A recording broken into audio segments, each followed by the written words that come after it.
Assalamualaikum Besti. Hari ini tuh aku lagi mau masak ayam balado sama sayur sop ya.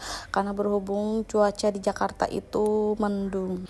Jujur ya Besti, aku tuh nggak pernah masak ayam balado. Nggak tahu kenapa, karena setiap aku makan ayam balado itu bawaannya tuh nangis aja. Karena aku tuh inget seseorang aja sih. Kalian pernah nggak sih ngerasain kayak aku gitu, waktu masa kecil tuh susah banget untuk beli ayam aja. Kadang kita tuh nggak mampu, atau bisa jadi kita tuh 1 bulan sekali itu bisa makan ayam.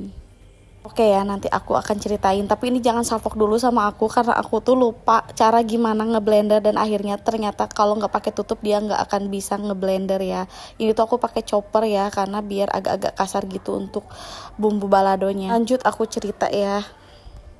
Jujur ayam itu kesukaan almarhum bapak aku ya. Dia tuh suka banget sama yang namanya ayam. Ayam apa aja, mau dibumbu apa aja, dia tuh suka banget. Pokoknya sama yang namanya ayam. Aku tuh inget banget ya, dulu waktu aku masih SMP, itu tuh bapak aku tuh pengen makan ayam, lagi sakit, dan aku tuh bingung harus kayak gimana karena aku tuh nggak punya uang untuk beli ayam. Terus aku tuh bilang sama bapak aku, nanti kalau aku udah gede aku beliin ayam yang banyak buat bapak. Sekarang kita nggak usah makan ayam-ayam dulu, aku gituin. Tapi di sisi lain tuh aku nyesek banget ngelihat muka bapak aku yang pengen makan ayam, tapi aku tuh nggak punya uang untuk beliinnya. Tapi ada aja tahu jalannya untuk aku beliin ayam buat bapak aku tuh. Karena waktu itu tuh pas aku lagi duduk, ada tetangga aku yang nyuruh, sini tolongin ya, tolong belanjain ke pasar, nanti dikasih upah. Itu tuh aku seneng banget, dan aku tuh sepanjang jalan, wah aku bisa nih beliin ayam goreng buat bapakku, karena posisinya bapakku tuh lagi sakit ya.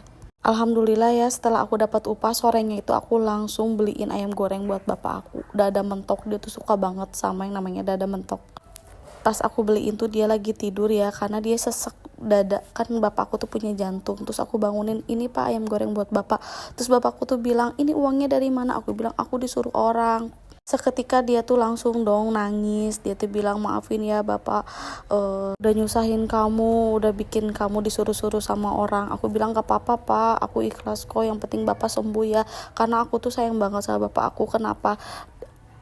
Karena dia itu satu-satunya orang yang selalu dengerin cerita aku. Entah ceritaku yang kayak gimana, yang jelas dia itu suka dengerin cerita aku. Dia tuh selalu ngasih saran sama aku. Jadi bapak aku itu menurut aku tuh temen curhatnya aku lah ya.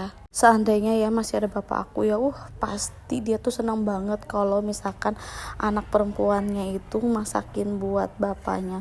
Tapi sayangnya bapak aku tuh udah nggak ada ya. Aku tuh jadi sedih banget. Oke ya, lanjut. Pas aku liatin bapak aku lagi makan ayam tuh, aku sambil berdoa dalam hati, ya Allah, semoga aku bisa beliin ayam goreng terus buat bapak aku. Tapi takdir berkata lain ya, Allah sayang sama bapak aku. Pengalaman aku dari kejadian ini adalah, lagi kita mampu untuk kasih orang tua, maka kasihlah orang tua, karena kita gak tahu umur seseorang itu.